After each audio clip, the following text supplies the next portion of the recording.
Señoras y señores, muy buenos días. Para mí es un gusto poder participar de este seminario y poder brindarles algunos alcances acerca del fortalecimiento de la industria naval en el Perú. Señalarles que bajo mi perspectiva el vaso está medio lleno, no lo vemos medio vacío, y parte de eso es lo que voy a exponer el día de hoy. Empezar por señalarles que al referirnos a la necesidad de fortalecer a la industria naval, pasa esto por entender que se trata de un sector estratégico, no solamente por su relación con la seguridad nacional, sino también por las implicancias que tiene para el desarrollo económico y el crecimiento industrial. Para un país que se encuentra en proceso de desarrollo, como sugieren ejemplos países asiáticos, el desarrollo de la industria naval la convierte en un potencial proyecto tractor para el desarrollo de nuestra economía, considerando que es un sector estratégico para el crecimiento económico basado en potenciar oportunidades y negocios a futuro. Para empezar, quiero señalar algunos aspectos como antecedente histórico del tema del fortalecimiento naval y que están relacionados también con algunos temas que se han tocado en exposiciones anteriores. Como antecedente, ya el gobierno en el año de 1845 fundó la Factoría Naval del Callao, que estaba destinada a brindar los servicios de soporte para lo que eran los requerimientos de la Armada, pero también para acompañar a los sectores importantes en la economía de esa época, era el sector agrario y al desarrollo de la industria azucarera. En el año 1914 se ve la necesidad de transformar el puerto del Callao, que no ofrecía las ventajas competitivas, no contaba con la infraestructura necesaria para poder hacer el intercambio comercial, y se contrata después de 20 años, hacia el año de 1887, recién después de 20 años, en el año 1934, se concluyen los trabajos por la empresa inglesa a la cual se le encarga hacer la Frederick Snell Corporation, y se encarga de modernizar el puerto. Un puerto en el que teníamos dos diques flotantes que servían para cargar no solamente los buques de la Marina, sino también los buques mercantes que teníamos en el país. Pero estos dos diques se hunden y pasamos a la necesidad de irnos a Talcahuano por un lado y a Panamá por otro. Ya la historia se repite. Y es por eso que en el año 1932, debido a los problemas limítrofes con Colombia, le prohíben a los buques de la Marina peruana ingresar a Panamá, ¿no? Y con mayor urgencia había la necesidad de construir un dique. Al término de los trabajos del puerto de Callao, le encargan a la empresa Frederick Snell Corporation para que construya el dique flotante, el dique seco, perdón, que se entregado en el año 1938. Y este dique es pensado para atender no solamente los requerimientos de la Marina, sino también poder atender a los buques más grandes que hacían transporte hacia este lado de Sudamérica. Era la línea Grace. En el año, a los lados de este dique seco, se construye lo que son todos los talleres para poder brindarle atención en tierra, arsenales, factoría, es el arsenal naval con la factoría para maquinaria, calderos, fundición.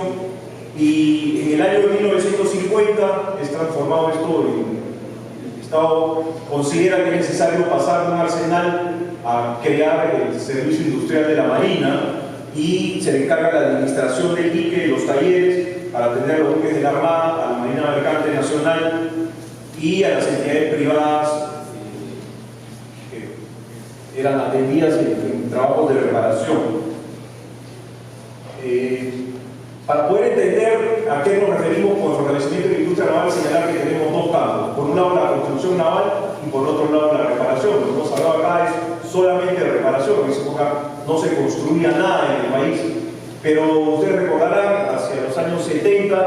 se promulga una ley por la cual se incentivan los programas de construcciones, como fue mencionado anteriormente. Hay un boom en la construcción, se construye el buque de investigación científica Humboldt, se construye una serie de buques, y esto se da hasta la década de 1980, en que llegamos al pico en la construcción con fragatas misileras, fragatas de la clase Lupo, donde hay una transferencia de tecnología, y es los buques de mayor capacidad tecnológica que son construidos en los servicios industriales de la Marina. Y ahí nuevamente, por una política de gobierno, por problemas a nivel mundial, es que se deja de construir en alto bordo, y recién en este siglo nuevamente se retoma con lo que son las carreras fluviales en la Amazonía, el buque Escuela de la Unión, remolcadores de salvamento, y ahora último,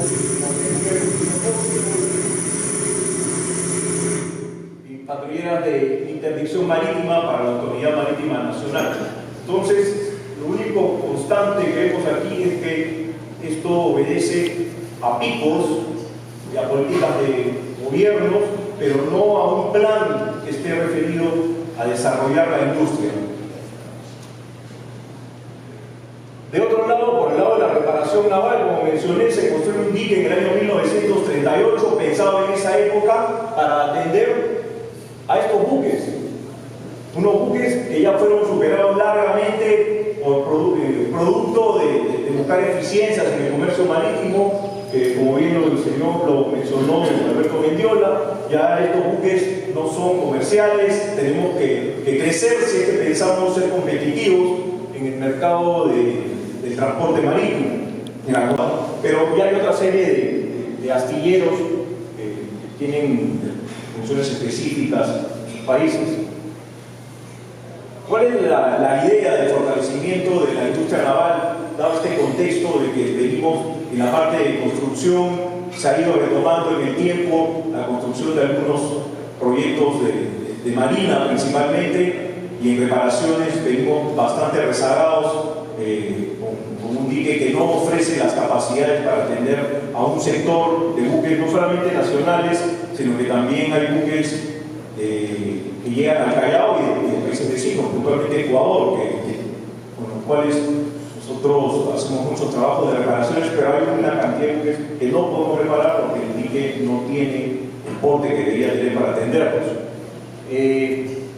Mencionar inicialmente que en el año 2019 se dictó la Política Marítima Nacional, y como parte de esta política marítima se estableció 5 objetivos prioritarios. Dentro de estos objetivos hay un lineamiento, que es el lineamiento 3.9, que establece la necesidad de potenciar la capacidad y competitividad de la industria de construcciones y reparaciones navales. Dentro de este mismo concepto de la Política Marítima Nacional se habla de la existencia de un PBI marítimo. Hay un esfuerzo entre el Programa de las Naciones Unidas para el Desarrollo, Perú y Chile, y el proyecto del gran ecosistema marino de la corriente de Humboldt. Se habla de un gran barco, Perú, donde hay una serie de actividades que generan un valor total anual estimado en flujo de bienes y servicios de 8.175 millones de dólares.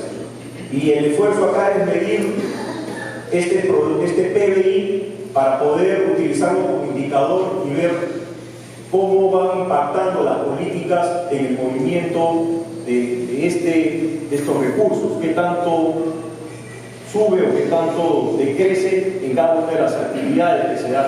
Podemos estar la construcción y reparación naval, pero también está la pesca, están los puertos, está el transporte marítimo comercial, el turismo, como se mencionó, las actividades de turismo, de seguridad y defensa, sin los cuales no tener seguridad en los puertos genera desconfianza para poder arribar al país. Investigación científica y tecnológica y el aprovechamiento de los recursos no vivos, como es el petróleo, el guano de las islas, entre otros. Ahora, un par de meses más, el mes de mayo, tuvimos una visita del Ministerio de Economía y Finanzas y tocamos estos temas y de la importancia que tenía para nosotros el que se puedan dar medidas para fortalecer a la industria, porque veíamos que había la posibilidad de incorporar actores nacionales en el desarrollo de esta industria y que la construcción en el país y las reparaciones en el país lo que hacían era mantener recursos, generar fuentes de trabajo formales, transferir conocimiento, y que esto requería el Estado de impulso a este tipo de actividades. Felizmente, con la visita de representantes del Ministerio de Economía y Finanzas, hicieron suyo esta idea y crean la mesa ejecutiva para implementar el fortalecimiento de la industria naval, y con la finalidad de abordar estos temas, identificar, promover y proponer acciones que impulsen a la industria naval. En esta mesa participan una serie de sectores, dentro de los cuales yo destaco la participación de la Sociedad Nacional de Industria, de la Asociación de Exportadores, junto con la Sociedad Nacional de Industria, de la Red PYME, y esta mesa nos ha servido mucho. De hecho, el que hizo la visita en ese momento es el actual ministro de Economía. O sea, por eso es que digo que nosotros vemos el vaso más bien medio lleno, porque ven que realmente esta es una oportunidad. Entonces, con esta mesa, lo que buscamos en el sector de la industria naval, tanto para la construcción y la reparación, es que se dé este círculo virtuoso. Primero, contar con políticas de gobierno que permitan que todo lo que esté relacionado a la industria naval tenga las mayores ventajas para poder competir en una región donde sabemos de que somos pequeños, pero a pesar de eso tenemos un potencial por la ubicación geográfica que tiene el país. De otro lado, buscamos mejorar las capacidades operativas para poder hacer más eficiente la construcción y la reparación, contar con un soporte de la industria nacional que permita reducir la adquisición en el extranjero. Sabemos que hay una serie de industrias que producen bienes, pero que no llegan a producirlos en los estándares que se requieren para ser utilizados en la construcción o en la reparación naval. Pero también sabemos de que no es posible que sigamos trabajando en reparaciones navales y tengamos que esperar en hacer algo porque tiene que venir el técnico de fuera, porque acá no hay una persona capacitada. Entonces observamos que aquí hay un potencial, pero que viene acompañado con la disponibilidad de recursos humanos, tanto profesional como técnico. Por eso es que venimos firmando convenios con universidades y con instituciones tecnológicas, pensando en que va a haber un incremento en la demanda, en que todo no es ser profesional, que hay especialidades técnicas que tienen muy buenos niveles de remuneración y se necesita tener esa mano de obra para poder ofrecer al mercado capacidades y competitividad del país para atender tanto la construcción como la reparación. Y de otro lado, la transferencia tecnológica. ¿Cómo se piensa llegar a esto? A través de lo que es, por un lado, hay un programa de construcciones navales para la Marina. Estas construcciones van a llevar a contar con un socio extranjero, con un astillero de primer nivel, el cual va a tener dentro de esta asociación hacer transferencia de conocimiento tecnológico, de gestión moderna en la construcción naval, modificar nuestra estrategia de construcción, pero también tiene que haber una compensación industrial. En un momento se hablaba del offset. El offset es para un proyecto de industria militar, tiene que haber una inversión que se refleje. Se ha dado, por ejemplo, en modernización de un taller de encima destinado al mantenimiento de motores, pero lo que se quiere ahora es que se dé compensación industrial a la industria nacional. Lo que se está trabajando es en mapear a estas empresas y qué empresas tienen potencial para poder recibir este beneficio y que puedan crecer y producir los bienes que requerimos. Les pongo un ejemplo. A raíz del boom de la gastronomía, la industria destinada a la fabricación de equipamiento de cocinas creció. Nosotros estamos haciendo un trabajo importante en la modernización para mantener el tiempo de vida de nuestros submarinos, y eso implicaba comprar cocinas en Alemania, porque acá no había nada. Pero buscando esa opción, se encontró una empresa que dijo: yo apuesto. y la cocina ahora la compramos en el mercado local.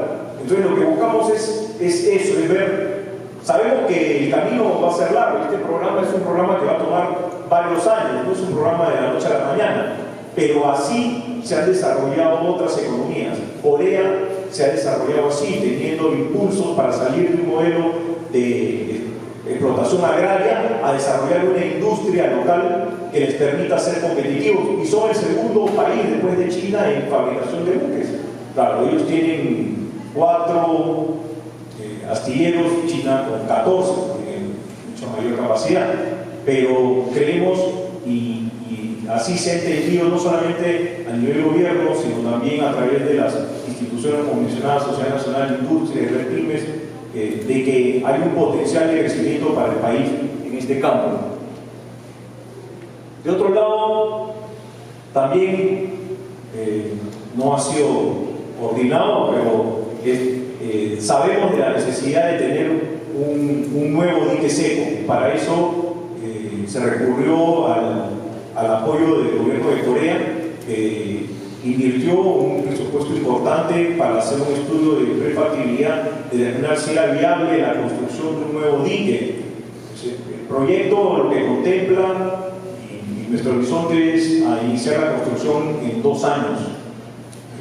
Pasa por buscar un socio estratégico internacional que venga con parte del financiamiento, que transfiere el conocimiento y una gestión moderna de un astillero, porque somos conscientes que venimos rezagados y tenemos nuevas tecnologías que hay que incorporar. Este trabajo, este partner internacional nos va a ayudar también a que podamos tener un mercado. Sabemos de que hay un mercado de buques de cabotaje, sabemos también, porque hemos conversado con armadores ecuatorianos, que para ellos también sería importante poder tener un dique que les permite ingresar a sus buques cercanos a su lugar de operación, pero también aspiramos a atender a un mercado más grande, y ese mercado más grande ingresa cuando hay confianza.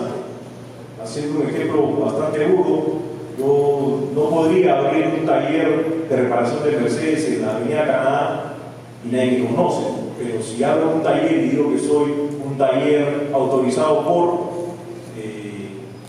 bueno, diría así, pues tenerlo ahí debe ser más barato, y eso pensamos que, y está como resultado del estudio, que hay una posibilidad y hay un factor importante de competitividad, que es la ubicación del país y la ubicación del puerto de Callao. Lamentablemente, y en algún momento lo conversábamos con un funcionario del Estado, decía, no, en el Callao no, hay que buscar otro sitio.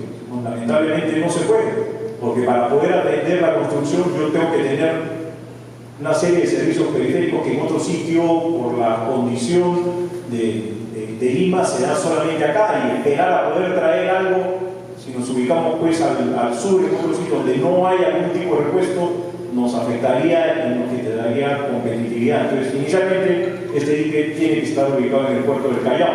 Aparte, cuando conversábamos con los coreanos, se nos mencionaba de lo importante de la cadena de suministro, y hablábamos justamente del aeropuerto, de lo importante que era tener a la espalda, encima, a un aeropuerto que nos permita poder hacer llegar algún tipo de repuesto de manera rápida, pero que también es importante poder tener un transporte que llegue hasta el Callao, como lo hace en algún momento el metro, se están haciendo trabajo. Pero también es importante otra cosa, y es algo que me enseñó el señor almirante Hugo de Vil. Tenemos que tener no solamente infraestructura portuaria, sino que también tenemos que tener servicios conexos. Si el buque ingresa y no tengo alguien que abastezca del combustible que usan esos buques, estoy limitando el mercado al cual podría atender. Entonces, cuando hemos conversado de estos temas, pensamos que lo que se debe apuntar es a esto, a desarrollar un clúster marítimo. Entendió, un clúster marítimo involucra no solamente actividades de construcción y reparación naval, sino que también incluye los puertos, la logística marítima, las empresas navieras, entre otras actividades.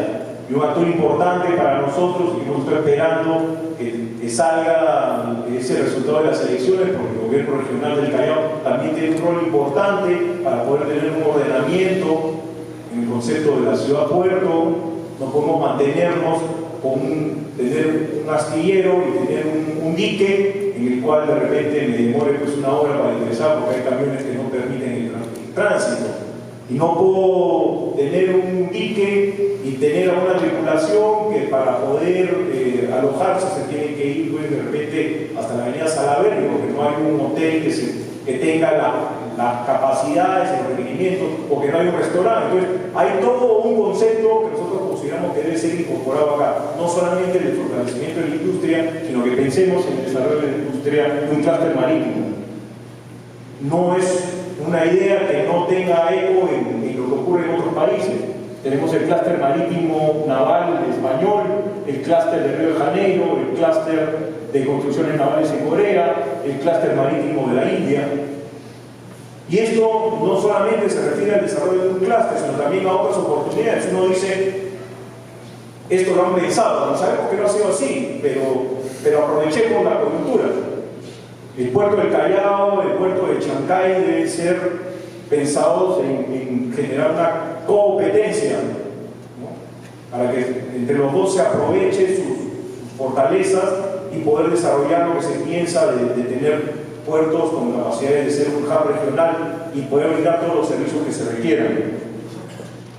Se habló del comercio marítimo, efectivamente, si somos un país marítimo y si tenemos un alto porcentaje en vía marítima en exportaciones, tenemos que tener no solamente la industria, sino, como mencioné, al resto de servicios. ¿Para qué? Como lo mencionó Antecuiga, lo que buscamos con esto es generar mayor competitividad para el país y poder subir en este porcentaje y poder desarrollarnos con industria eficiente, con negocios que ofrezcan oportunidades de exportar y con recursos humanos que sean capacitados.